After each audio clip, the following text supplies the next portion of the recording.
Just ahead on American Black Journal, it's the 38th year for the world-famous Detroit Jazz Festival. We'll talk about what's new, who's performing, and how the city benefits. Plus, remembering Dick Gregory. Stay right there. American Black Journal starts now.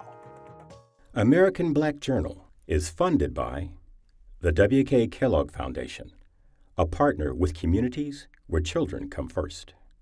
How does diversity bring energy to us all? At DTE Energy, we believe that it's the contributions of all that build great communities. As a company, we grow stronger by welcoming the unique perspectives of everyone. As community members, we support our state's broad culture and heritage. From working closely with women and minority-owned suppliers to embracing our local cultures, DTE Energy is powering diversity. The DTE Energy Foundation is a proud sponsor of Detroit Public Television. Masco Corporation is proud to manufacture innovative and environmentally friendly products for the home. Delta faucets, craft-made in Merillat cabinets, and Behr brand paints have all been designed with you in mind. Masco and its family of companies, serving Michigan communities since 1929. For Fun gave me a scholarship to help me attend Eastern Michigan University. I developed a passion for engineering at an early age. It started off with something as simple as fixing bikes. I didn't know anything about a bike shop or where I could go to get it fixed, so I just kind of had to play around with it myself. You can't really do everything on your own, so with even the smallest amount of help, just a little push, it can get you to where you need to be.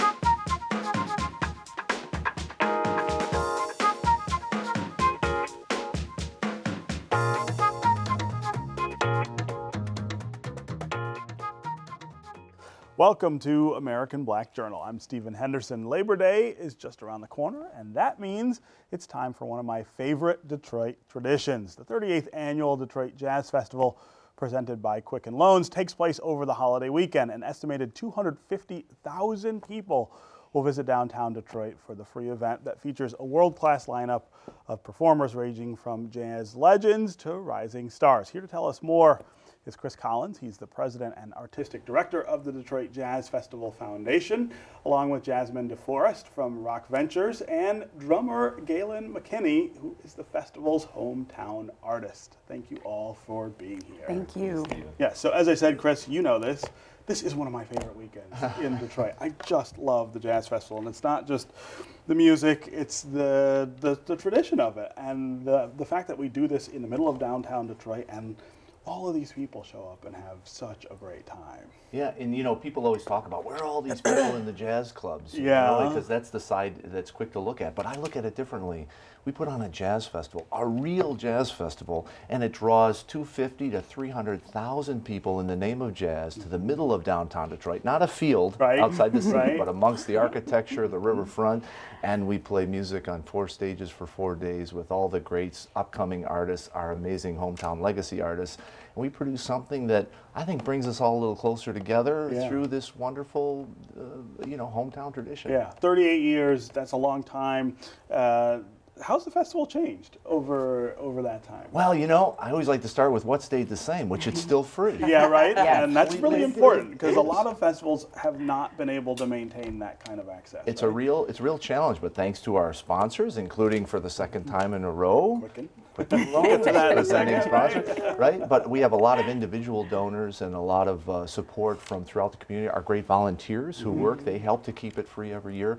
And the ways it's changed, you know, the footprint has expanded this year, as in past years. We're now from Hart Plaza all the way up Woodward into Campus Martius Park.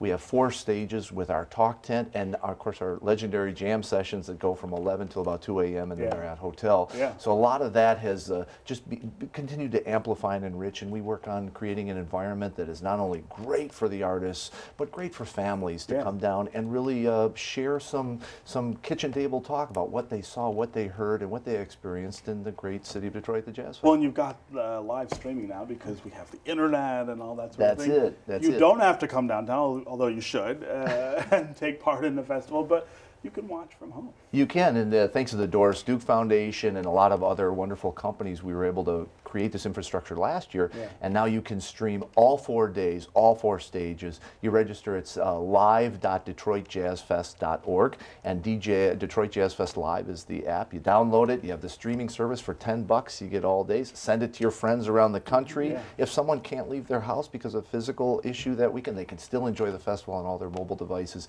It's a real coup, and for me, I love it because if you're at the festival footprint, you're down at Chase, you want to know what's happening at Hart Plaza, watch it on your app. Take it out and look at it on your phone. Right. Jasmin, this is Quicken's second year. Yes, right? it is. Involved, and this happens, of course, right in your front yard. Yes, so it makes a lot of sense yard. for you to be a sponsor. Talk about how important this is to what else is going on downtown. Yeah, I mean, at Quicken, we are very proud to be a sponsor again this year, the presenting sponsor.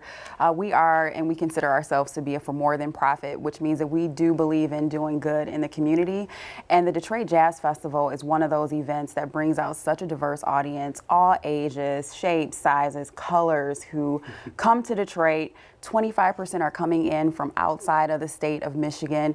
And so this is an opportunity for us to really rally around the Jazz Fest Foundation, Gretchen and her great work, and support an event that is really shining a great spotlight on our city. Yeah. I mean, the number of people downtown, I live downtown, so it just seems to grow every day. I mean, it seems silly to say that, but literally when I go outside each day, it seems like there are more and more people trying to be part of this. I feel like the Jazz Festival is just going to keep growing because of that, too. We hope so, because I mean, you have, as Chris mentioned, the wonderful footprint that includes Cadillac Square all the way down to Hart Plaza, but there are definitely opportunities, I'm sure, as a festival we hope will grow to expand to other areas in the city. And the Jazz Fest does a great job year-round with doing programming in different areas and different communities in Detroit, and so that's one of the other reasons why we enjoy supporting it. But again, we have 17,000 team members, so even just for Quicken Loans presence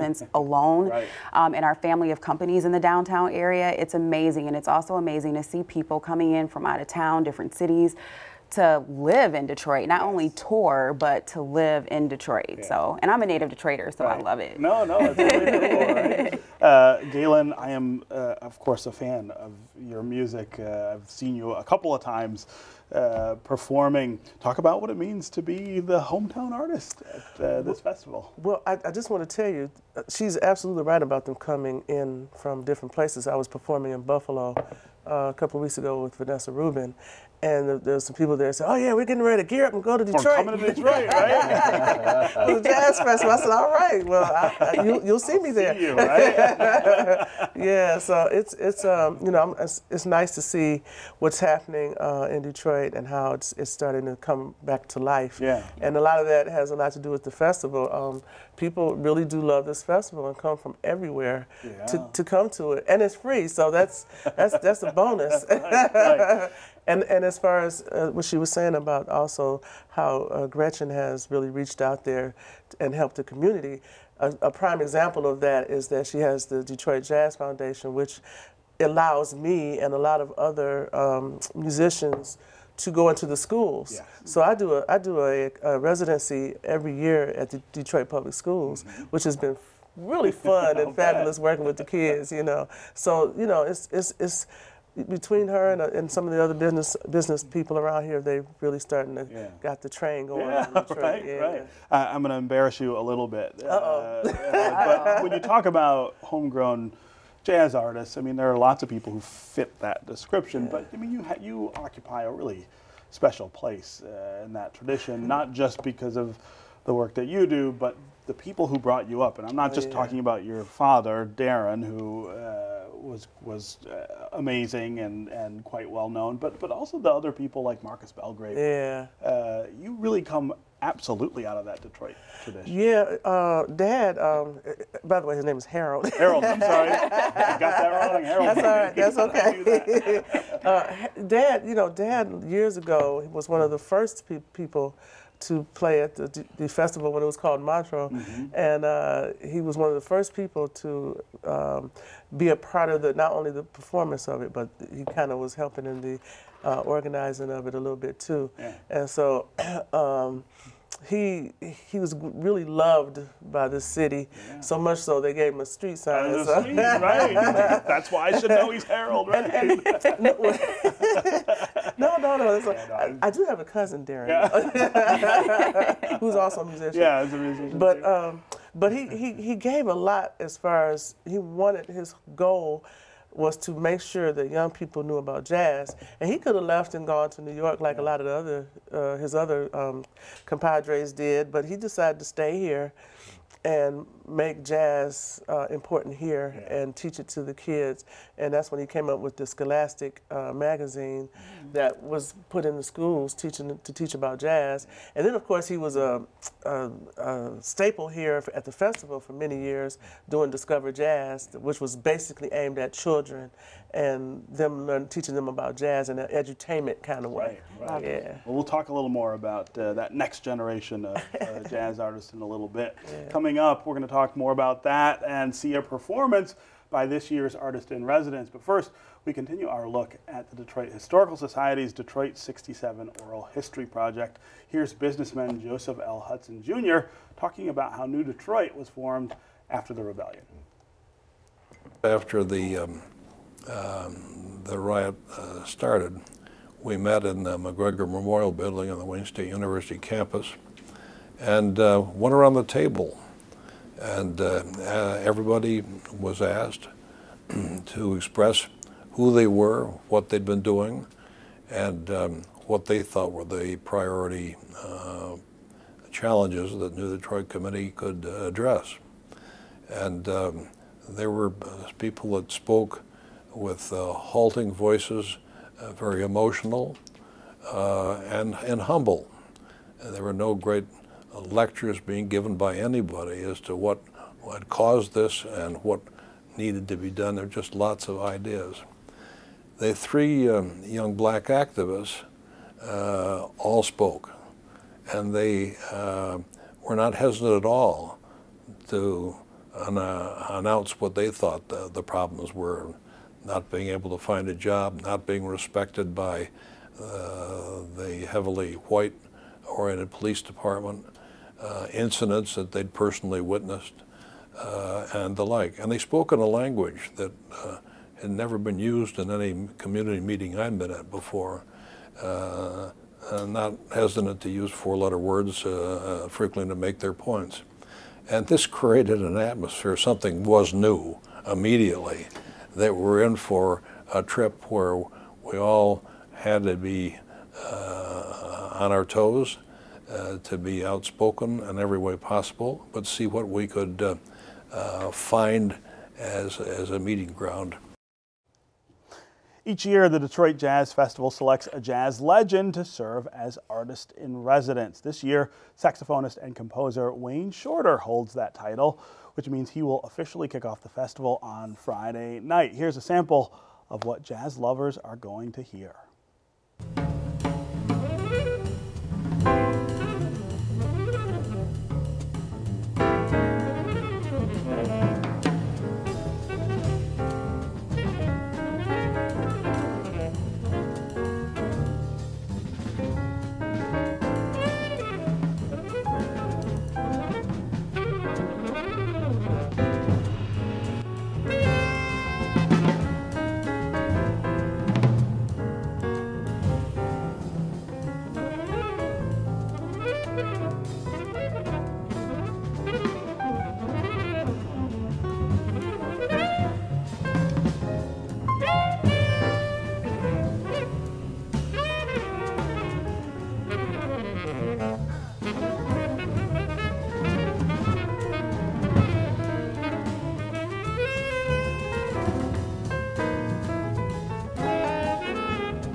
I'm here with Chris Collins from the Detroit Jazz Festival Foundation, Jasmin Deforrest of Rock Ventures LLC, and hometown drummer Gayelynn McKinney. Gayelynn, I want to give you a chance to talk about being a female drummer, which I think is one of the coolest things you can be, right? Yes. Well, ironically, you know, when I started, I felt very alone when I was coming up because it just didn't seem to be any other girls doing this. Yeah. And it was just a wonderful thing when my father came home from New York. He had been playing out there, and I was about 10 years old, and I was thinking about quitting. And he came home and said, and he didn't know I was thinking about quitting. He just happened to come home and say, guess who I saw in New York? I saw another little girl playing. I said, really? He said, yeah, she's about 8 years old. And she was playing with Clark Terry. And I was like, what's her name? And he said, Terry Lynn Carrington. Wow. And so that gave me the inspiration. I said, oh, there's another girl doing this. I'm going to go practice. Yeah, there's another girl. I'm going to go practice. I'm going to keep it up, right? I'm not going to let her be better than me. But it's, you know, over the years, you know, I've never really had any issues too much. I mean, coming up in a musical family, and I don't even, not just my own family, but the extended family. I didn't get too much discouragement. Nobody discouraged me from playing. Yeah. Now my peers, on the other hand, they were a little different. Drums are for boys. I bet you hear less of that now. Oh, way less. There's so many girls playing now. It just warms my heart. That's good. Jasmin, talk about the influence or the confluence, I guess, of hip hop and jazz that's going to be celebrated this year. So last year, if you recall on Yes. the show, Chris and I, we were talking about George Benson and how a lot of hip hop artists have sampled his music and other jazz musicians, and we talked about Jay Dilla and how some of his music and production was influenced by jazz. And so this year, we're very excited and also proud to announce that the Quicken Loans Untitled series is back, and the featured artist is Kareem Riggins, who's a native Detroiter and drummer. He has done work with Diana Krall, Sir Paul McCartney, and Common, and Kanye West. And then speaking of Common is actually performing and will be here at this year's Jazz Festival on Sunday. He and Kareem are performing, and so that is the integration and the infusion of the eclectic mix of music inspired by jazz, and, you know, of course, paying tribute to jazz music as well. And so we also have Kamasi Washington coming on Sunday, performing on Sunday night. So we're really, really excited. And of course, Esperanza Spalding, who I love, she will be here on Monday. So we're really, really excited about the Untitled series. I mean, this year, Chris and team did just a phenomenal job with this lineup. As I like to say, it's going to be lit. Yeah. That's right. Kicking it off with Herbie Hancock. So, Chris, talk about one of the most important parts of the Jazz Festival, which is that educational component. And that goes well beyond Labor Day weekend. It does. It's a year-round thing. It's part of the mission of the festival. It's education of youth. It's education of our audiences, of our community, and it's education of ourselves. We reach out to artists and to upcoming artists, to the legendary cats. We reach out to our audience members, those folks that have followed jazz for a long time, and some of the neophytes who are just coming into the jazz world to understand what's happening in the world of artistry, in the world of people's listening habits, but always coming from the jazz tree. We are a jazz festival. Everything stems from that. So when we talk about Kamasi, we talk about Kareem Riggins with Common and special guests. There's some very hip special guests. We're talking about cats that are approaching the influence of hip-hop, electronic, and other things, but from the jazz perspective. They really are. Very different thing. It creates a whole new texture. Miles Mosley is going to be here. He's got his own thing happening. But then you've got the kind of education that happens on the bandstand. Herbie Hancock's got some young cats in his band this year. Wayne Shorter, he's doing a thing with Esperanza and with Terry Lynn and Leo Gervais on Sunday night. This is a way where you see that education happening on the bandstand between the mentors and between the students of different generations coming together to create a whole new energy, a whole new texture. And we want to take that into the audience as well. So we've offered companion passes for our guardians. We've created youth competitions in vocal, and this year the J.C. Hurd National Drum Competition. These are all different ages where we have the the result of those competitions presented at the festival. The beauty is, we hope what we're doing is nurturing the mentor-disciple relationship in the music, and also that mentoring that can happen in the audiences, so that we're creating new generations of jazz lovers, and we're educating one another about how we can move forward with this music, something that's so important to the DNA of the city, and create something beautiful that we all own a little bit. It's a beautiful thought. Yeah, you know, I mean, sometimes people ask, you know, is jazz had its time and is in the past, is it sort of going away? And I always say, look around, listen to the music that you hear now that people are making, and the not subtle influences, I mean direct influences on popular music that are about jazz. And hip hop is, of course, I think one of the best examples of that, but you hear it. Sure. Really, when you speak of jazz, you're talking about American culture. That's right. And so much of that came from the traditional rhythms of Africa and sensibilities of that culture. It was distilled through the Latin-speaking countries, came up through the South into Louisiana. I feel like I'm doing the weather. But Louisiana and the whole New Orleans thing. And then it dispersed across our nation. And it became one of the pinnacle foundations of American culture. So it touches us all. It's who we are. It's who we are. Well, I am excited. I'm dragging my kids down there to see it too. So thanks for being here, and congratulations on 38 years. Thank you. It's a real pleasure. Thank you, Stephen. Yeah.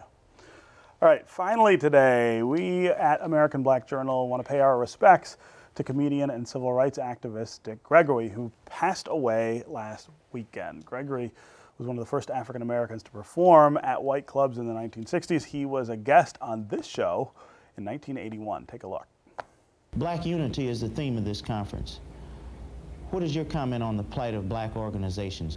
It seems that there's an absence of voice as far as black organizations. Well, no, it's not an absence of black organizations. Organizations have always been there. It's an absence of black folks putting their priorities on the wrong thing.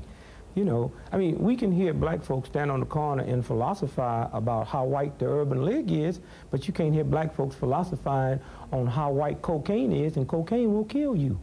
And that's what the problem is, that we black folks spend billions of dollars in this country for nonsense items, but the basic life and death items that's going to get me my rights, like the NAACP and the Urban League and SCLC and Jesse Jackson's group and all the local organizations, we don't spend a proper amount of our money and our time and our effort dealing with those groups. If we don't, then the groups can function no more than what we who join into the membership permit them to function. What is your position on U.S. involvement and UN involvement in South Africa? Well, you know, the United States is South Africa.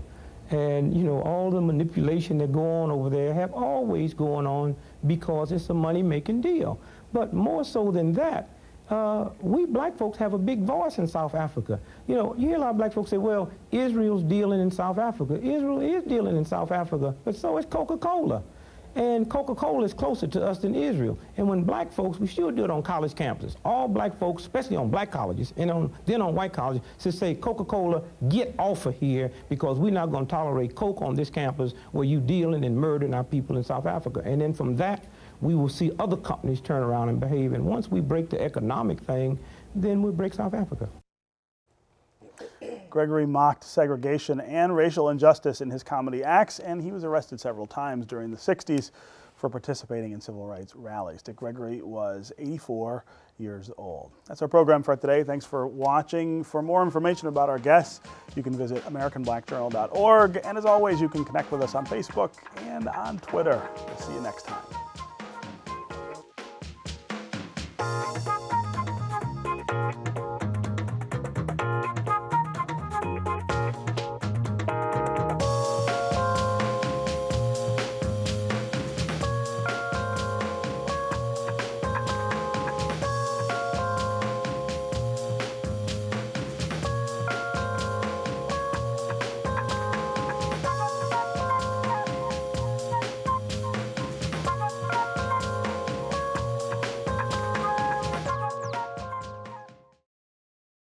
American Black Journal is funded by the W.K. Kellogg Foundation, a partner with communities where children come first.